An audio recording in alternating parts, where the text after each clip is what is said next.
Hello and welcome to Spardha Lines, your one-stop destination for the civil services preparation, UPSC, KPSC and other relevant examination. Today we have picked up a couple of important articles from the Hindu which are very significant from your examination point of view. Let's get started and look into the first article. The first article, we've started with an MCQ. What is that I want you to do? We will give you the question at the start. Look at the question, see what the question is, answer in the comment section and then look into the explanation. If you are liking these initiatives, please to like the video and also subscribe to our YouTube channel. Let's look into the first question and the article. Koh Maui, recently seen in news, is part of which country? Is it Nepal, Myanmar, Thailand or Vietnam? The answer to this happens to be Myanmar. Why have we taken this article? Why have we taken this practice question? Because this article on the Hindu makes a reference to Koh Maui. This happens to be a place where in the country of Myanmar. The article here also makes a reference to a couple of other places as well. So what you have to do is remember these places. One happens to be Champhai. Where is Champhai? Champhai happens to be a place where in the country of India. So if there is a question that asks you Champhai is part of which country, is it India, Nepal, Bhutan or is it Bangladesh, so on and so forth. Remember, Champhai happens to be the headquarters of our Mizoram's Champhai district and it borders Myanmar. Then we have Moreh, which also happens to be a part of India, which is part of Manipur, and remember it is also along the border with Myanmar's Sagyang region. So there are many places that we have to see. One happens to be Champhai, which is in Mizoram in India. Then it happens to be Moreh, which is a border area along Myanmar's border, and there happens to be another region called as Sagyang. This is along the Myanmar borders. It happens to be a place in Myanmar, and we have couple of other regions as well. So all that we have, the Champhai, the Songtar town, the Vapai, the Farka are all important and can be possibly asked in your preliminary examination. This article further says that 39 Myanmar soldiers who entered Mizoram sent back. The article here basically goes on to say that along the border areas, what we are witnessing is skirmishes. What are these skirmishes? One, what we have is the military junta which is present in the Myanmar. There is a fight that is happening between the military as well as the civilians. So there is a fight between the military and the civilians, and as a result, the civilian regime had taken over this particular part. In order to escape the onslaught of the civilian regime, these military people were in India and now they have gone back to Myanmar. So 39 soldiers who entered Mizoram were sent back by the Indian army in this particular case. So because there is a greater turmoil and skirmish between the civilian regime, the civilian people and the army in this part of Myanmar, what we have is couple of issues which can rake up for India.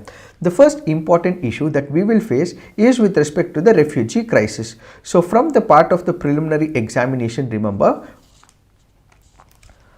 I'm sorry, there is one technical glitch. Let me go back to the slide. Yeah. One important issue that we will face here is with respect to the refugee crisis. From the preliminary examination point of view, remember we have something called as the Refugee Convention. Is India part of the Refugee Convention of the 1951? What you have to do is put it on the comment section. Is India part of the Refugee Convention? Please put it on the comment section. So what we have is many refugees who are now entering India from Myanmar. This could become a major refugee crisis for India, and at the same time, under a free movement regime between India and Myanmar, citizens of the two countries living within 16 km on the sides of the border can cross over with a permit and stay up to 2 weeks at a time. So there are many people from the Chin region who have come to India. They have been residing in India. As many as 30,000 people have also registered with India, but there are many people who have not registered. So this could lead to chaos in that particular region, and as a result, the refugee crisis has become a major issue at this particular point in Mizoram and along the borders of India and Myanmar. So the first major issue is with respect to the refugee. The second major issue is with respect to the projects. Let's say for example we have the Kaladan project, or let's say for example we have number of projects that are executed by India. We also have the trilateral highway between India, Myanmar and Thailand as well. So what are these projects? This will basically ensure that we will reach Myanmar as soon as possible. We are able to export number of products easily from Myanmar to Thailand as well. So we have a trilateral highway between India, Myanmar and Thailand. So what is the connecting point? The bridge between India and Thailand happens to be Myanmar. So if there are these chaos that is conducted between the civilians as well as the military, these projects could come under stake. In fact, we also have the Kaladan project, which has also been executed between India and Myanmar, and if this project, it has already breached its deadline. If this project does not happen on time, it means that there is a picture in place where the exports will not work out that easily. We would not be able to connect to Thailand as well, and we would not be able to send our exports or make the imports from Myanmar, and this happens to be a problematic area. So the infrastructural progress that we were supposed to establish between India and Myanmar is also at stake. The third happens to be China. China, when it comes to China, what is happening right now? We have something called as a string of pearls theory.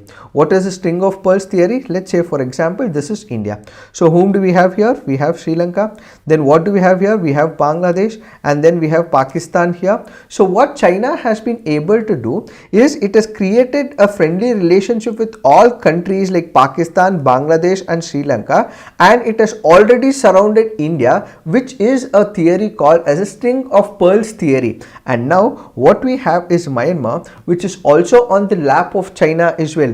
What we have is China-Myanmar economic corridor. So this China economic corridor continues to prosper while our infrastructural projects has a stay which is not progressing, but China-Myanmar economic corridor is also increasing day by day and further gives boost to what is called as a string of pearl theory. So there is Chinese port project which is being executed in Myanmar, and at the same time the Chinese are also providing jets as well, fighter aircrafts to Myanmar as well, and a new train service is also initiated between China and Myanmar. So on one side there is train service, they are also providing fighter jets as well, and they have initiated train service and also economic infrastructure.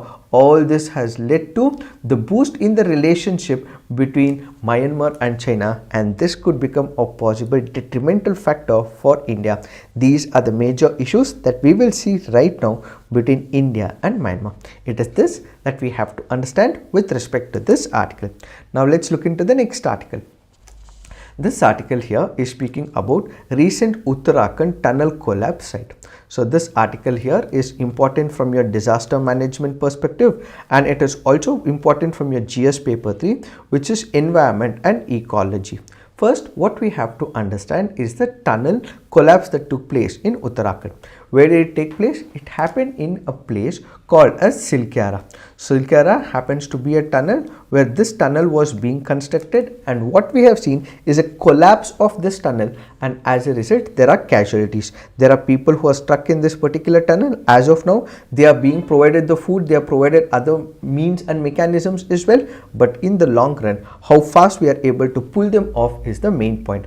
So this happens to be a tunnel where in the state of Uttarakhand. Where is it? It happens to be in Silkyara. So it is very important from your preliminary examination point of view. So the total length of the tunnel, which is meant to connect Silkyara to Dandalgon in Uttarkashi, is about 4.5 kilometer. So this happens to be a tunnel where from Silkyara in Uttarakhand up until Dandalgon, and this happens to be of 4.5 kilometer. Where did the tunnel collapse? At the start, around 270 meters from the start. At this particular point, the tunnel has collapsed. The collapse happened about 270 meters from the entrance of the Silkyara side. So this happens to be a double lane tunnel which is pegged as one of the longest tunnels under the Chardham project. So we have the Chardham project which is being undertaken in Uttarakhand. What does it do? It basically connects 4 important pilgrimages like Kedarnath, so on and so forth. So there is an all-weather conductivity roads that are being constructed as part of the Chardham project. This Silkyara Dandegol project is one of the projects which falls under the Chatham project. So this happens to be an all-weather road project and aims to reduce the journey from Uttarkashi to Yamunotri Dam by about 26 kilometers, and it was executed by the National Highways and Infrastructure Development Corporation Limited, which is NHIDCL, in partnership with Navayuga Engineering Company, and this was to provide an all-weather road project that aims to reduce the distance between these two parts. And a part of this project, that is from the start about 270 meters from Silkyara, what we see is this particular project which has collapsed. So from the Silkyara side, 2.3 kilometer tunnel has been constructed, while 1.6 kilometer tunneling work has been completed from the Barakot end. Approximately a 400 meter stretch of the tunnel is yet to be completed. And now what we have seen is a collapse in this particular place. How did the tunnel collapse? The Uttarakhand government has constituted a 6-member committee. So this 6-member committee will look into and give us a report as to how this particular this tunnel collapsed. But prima facie, it looks like because of the landslides may have occurred in this particular region, and as a result what we are seeing is the tunnel collapse. This is prima facie. There is no report per se. In fact, we also have the National Highway and Infrastructure Development Corporation Limited, which has said that we will be also providing the report. But as of now, when you look at it, prima facie, from the start, initially, it looks like it has occurred because of the landslides. How did the tunnel collapse? It might be because of the landslides, but there is a 6-member committee that is appointed by the Uttarakhand government. They will give us a clear picture, and we also have the National Highway and Infrastructure Developmental Corporation, which will look into it keenly and will also give us the report as well. This will also raise a couple of questions as well. What are these questions? One is with respect to the projects in the Himalayas. We have discussed in the past as well that when it comes to the Himalayan region, they are seismically active region. They are very active tectonically, and at the same time ecologically they are very fragile as well. They are very weak and delicate. If we execute more and more developmental projects in the name of tourism or pilgrimage, this can also be disastrous for all these Himalayan states as well. Number of hydroelectric projects have also been undertaken in the past. Such is also a disaster, which also lead to a disaster consequences. So we have number of environmentalists who now go on to say that if the scale and the magnitude of the infrastructural projects continue to increase in the Himalayan heartland, these kind of incidents may occur in the near future, say number of environmentalists. So they say in this particular case, since there was a tunnel that was being done, there was use of dynamite as well, and there were large scale drilling process that took place. So because of the dynamite and drilling, this has resulted that collapse, says number of environmentalists. So in this particular backdrop, the Silkyara large accident, what is being done right now? Large excavators and heavy machines have been pressed into service to remove the debris from the portion of the tunnel which caved in. So from this particular tunnel, they have to remove the debris. So large number of excavators and heavy machines are being used, since there are people who are trapped in this particular locality. Oxygen, food and water have been sent to the trapped workers through the pipe as well, so that they are able to eat. So they are energized, and none of the casualties have been reported yet, but then they've had minor injuries. So the government of Uttarakhand has taken all measures so that these people are provided the food, oxygen and the water. Who are involved in the rescue operations? As of now, what we have is the National Disaster Response Force. We also have State Disaster Response Force, and we also have the police officers who are involved in this particular case to ensure that these people are taken out of this disaster. So going forward, whenever we have a developmental plan, what we have to take into picture is the environmental impact assessment. We have to first address all the ecological concerns that are in picture, and only then take up a particular project. If we do not cater to the ecological concerns, then in that particular case, such incidents may keep occurring, says the article. Added to it, we have to also take into picture that every project that is coming up in the Himalayan heartland goes through the environmental impact assessment as to what could be the likely consequences, and measures, if needed, have to be taken as well in order to avoid such tunnel accidents. It is this that we have to understand with respect to this article. Now let's look into the next article. This article here says NIA to probe hurling of petrol bombs near Raj Bhavan in Tamil Nadu. The article here is speaking about two important factors. One is with respect to what is called as a Molotov cocktail. The other is with respect to the Explosive Substances Act. What is this Molotov cocktail? This happens to be a crude bomb. As you can see from the image, this was also used in the Ukrainian war against Russia. So when Russia entered into Ukraine, so you had people making use of these Molotov cocktails basically to disperse the soldiers. So this is continuously in use and can possibly asked in your preliminary examination. So what is this Molotov cocktail? This happens to be improvised incendiary weapon. What would happen? They would pour inflammable liquid in this particular glass. So this will be a glass bottle basically, and in this glass bottle what they will actually push in is the what they will put in is the flammable liquid, and the bottle is stuffed with a cloth. This cloth wick is set on fire, bottle sent hurling on the targets and turns into a fireball. So this is what is called as Molotov cocktail, and this was used initially during the Second World War, so on and so forth. So this happens to be Molotov cocktail. So they might ask you a question, what is Molotov cocktail? This happens to basically a crude bomb that is prepared by the people. What you will have is a glass bottle. This bottle will be filled up with a flammable liquid and it will have a wick, and to this particular wick what they'll ignite is the fire, and they will throw across the target, and that will basically catch the fire. This can be asked in your preliminary examination. And that apart, the article also makes a reference to Explosive Substances Act. What is explosive substance? In this act, the expression explosive substance shall deem to include any materials for making any explosive substance, also any apparatus, machine, implement or material used or intended to be used or adapted for causing or aiding in causing any explosion in or with any explosive substance, also any part of such apparatus, machine or implemented. So whenever a person is involved and certain acts or certain sections of this particular act is imposed on a person, he can be imposed with a penalty, or he can also be imposed with an imprisonment which can go up to 10 years or life imprisonment as well. So this will be the punishment if a person is imposed under sections of Explosive Substances Act. These are the two important factors, and it also makes a mix of the National Investigation Agency. As part of the assignment, what you have to put on the comment section is, can the state police continue once the National Investigation Agency takes over a case? So this happens to be a state matter. Why is it a state matter? Because when it comes to law and order and public order, it is placed in the 7th schedule under the state list. So who will take on the responsibility of investigation? It is the state police. Now, since it can also be a link to a terrorist organization, or it can also be linked to a terrorist related activity, that is when the National Investigation Agency steps into the picture. Now the question that I have for you is, can the state police continue even after the NIA taking over that particular case by the central government? Please put it on the comment section. Now let's look into the next article.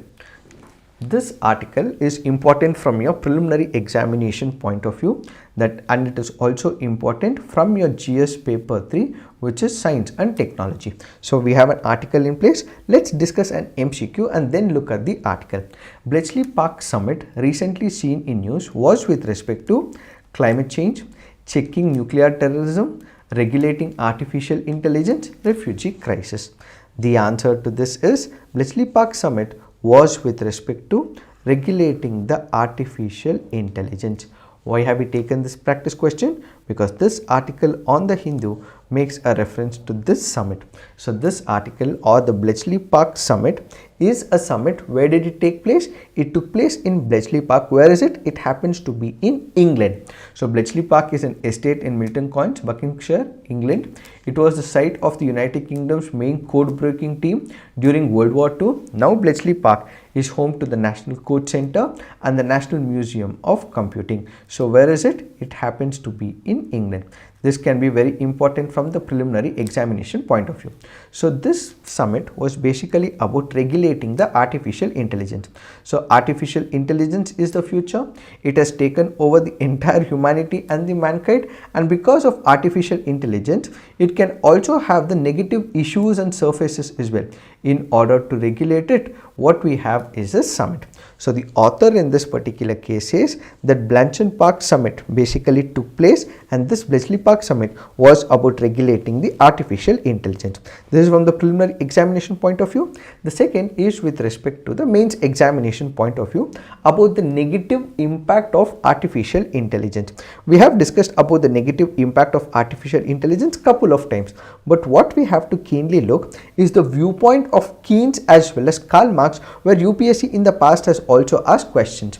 What is their viewpoint about artificial intelligence, science and capitalism? All the three should be read together. So what we have is science and technology, what we have is machines, and ultimately this will come onto the picture of capitalism. When we speak about capitalism, it basically has an economic principle that every individual would be able to invest a lot of money. So there is a person called as employer, or a person who is investing a certain amount of capital.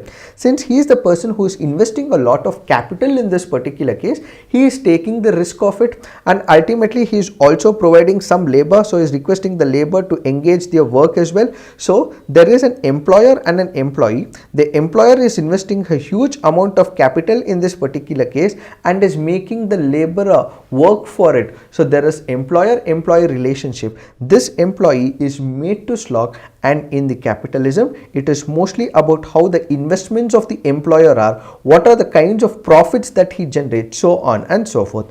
But when it comes to socialism, or the ultimate aim of communism, is to ensure that the state is controlling all the economic activities. But when it comes to the communism, which is the last part of Karl Marx, he goes on to say that ultimately it is the communities which has to take care of the entire economic activities according to the Karl Marx. So socialism is about state control, communism is about community control of the economic resources, similar to how we have it in the forest areas. When it comes to the forest areas, we also have the tribes as well. How do they work? When it comes to the tribal areas, all of them start working in their community. There are also people who go for hunting as well. They also get these animals for eating, and these people work as a community. They do not have any differences whatsoever. They live as a community, work as a community, grow as a community, and that is the ultimate principle of communism. So in socialism, where we had it immediately in 1917, so on and so forth, after the Russian Revolution,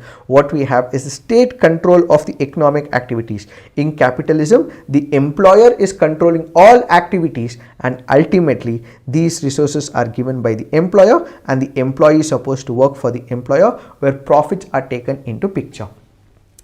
If capitalism at its extreme form is problematic, we have seen it in the 1929 depression, and socialism at the extreme point is also a problematic area, primarily because we also saw balkanization of the Soviet Union, where innovation is not respected in socialism. So both has its goods and bads as well, but at the same time, how do we manage it equally is what is important in capitalism as well as in socialism.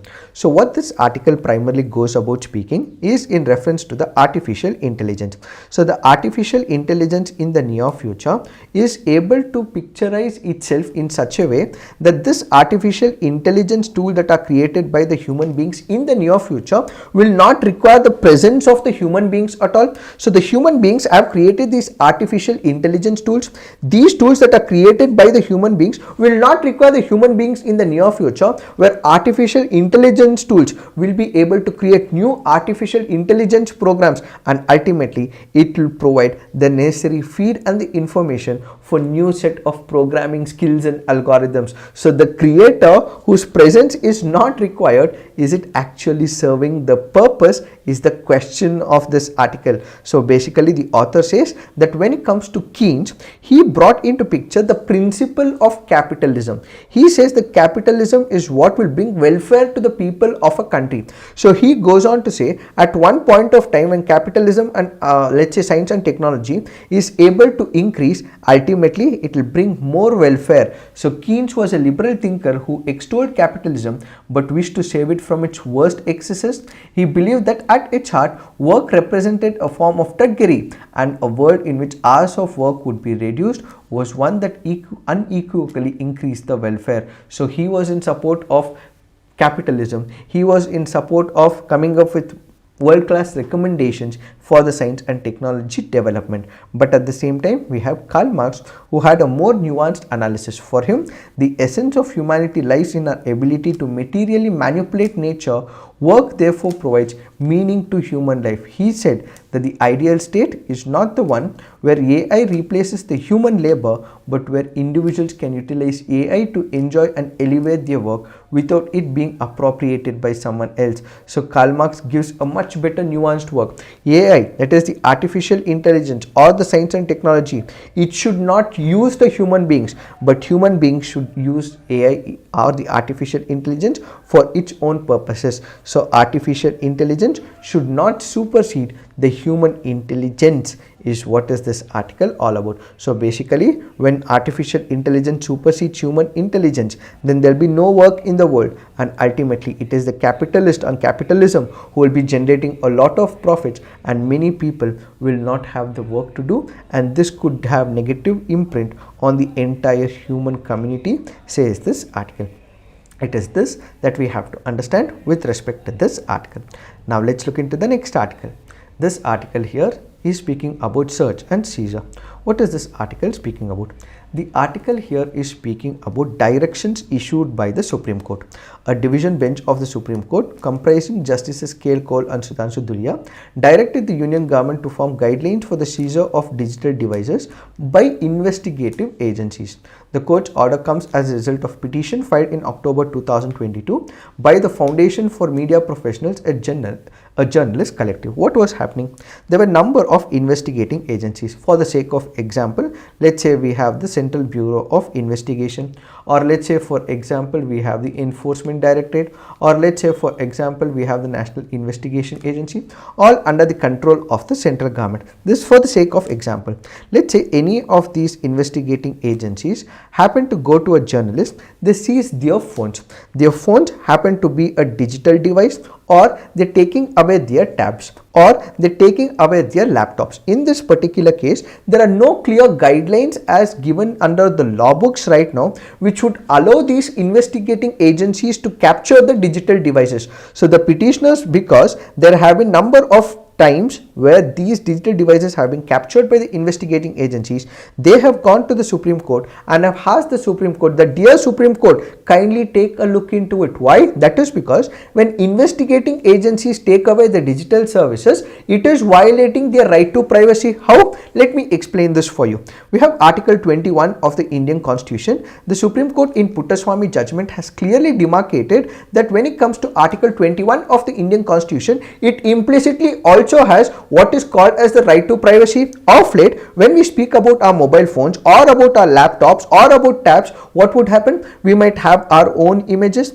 We will also have some information as well. We will also have some intricate photos as well, some sensitive photos as well, which is with respect to me and my spouse or anyone else. These images are present in my phone. So when the police or the investigating agencies take away my phone, they are violating my right to privacy. These are something which is known only to me. This is only known to my family. This is more to do with the privacy of an individual. So when mobile phones or laptops are taken away by individuals, by investigating agencies, without taking prior permission of the judicial authority, Why? What would happen? There is violation of Article 21. So when they are seizing a digital service or a digital apparatus, it is violating Article 21, it is violating privacy, and it is thus violating the fundamental right of an individual, say the journalist in this particular case. Added to it, it is also violating Article 20 of the Indian Constitution, which is to do with self-incrimination. How? Let me give you an example. In this particular case, there is use of passwords, there is use of fingerprint or iris scan, so on and so forth. What these investigating agencies do, they ask me to open that particular phone. So there are some evidential value, and as a result, if this evidential value is taken by this phone, it is impeding myself, it is also about impacting myself, incriminating myself. So why should I give this information? All the information that is supposed to kept in my mind, which is stored phone, if taken by the police officers, it will incriminate me, and Article 20 of the Indian Constitution does not allow this. It gives the permission for that particular person to not give evidence which incriminates himself, and thus it is a violation of Article 20. Since it violates Article 20 and Article 21 of the Indian Constitution, they have asked the Supreme Court to kindly take a keen look into it, and now the Supreme Court has asked the central government to come up with guidelines. So these guidelines will ultimately have to capture when they can seize a digital device from the journalist. If they seize a digital device, this will also violate Article 19 of Indian Constitution, which is about freedom of press. This freedom of press is also present in Article 19. So whenever they are stealing or seizing that particular mobile phone or a digital device, it is also having a chilling effect on the free speech, and this is also hitting the fourth pillar of the democracy, which happens to be a media. So when the guidelines are decided by the central government as per the directions of the Supreme Court, what should these guidelines have? These guidelines basically go on to say that this is the recommendation, but they should ideally have that when there are journalists who are actually belonging to one of the, let's say, print media or visual media, these people, if their digital devices are to be seized, then they require the permission from the judicial officers. So let's say a magistrate, so without a prior judicial warrant, they would not be able to seize that, and at the same time, then journalists must not be forced to incriminate themselves or their sources by being compelled to provide passcodes or biometric data. It should be in such a way that passcodes or biometric data for certain apps, they need not have to give it, because that is against incrimination, which is against Article 20 of the Indian Constitution.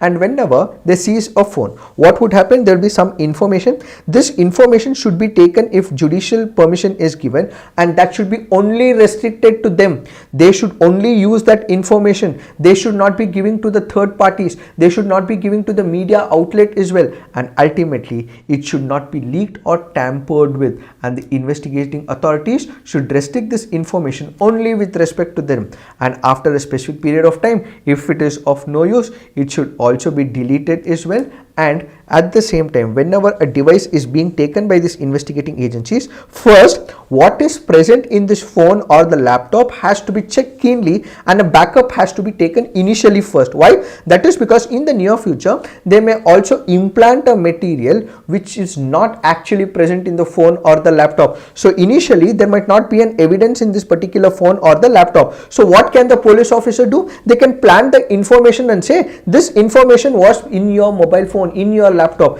This information may not be in the present, this information may not be present at the start of the investigation, but they might have planted it. So initially when the laptop or the mobile is being taken, a backup has to be taken by both the authorities to prove that such and such information was not present. So going forward, beyond the guidelines for the media professionals, there is need to update the law, allowing search and seizure by law enforcement agencies to take these new digital realities into account, says this article. It is this that we have to understand with respect to this article. Now let's look into the next article. This article says the Qatar death row and India's options. We have discussed about this article in the past as well. This article basically has 3 recommendations so that we would be able to get these Indian men who are now arrested in Qatar and are also imposed with death penalty.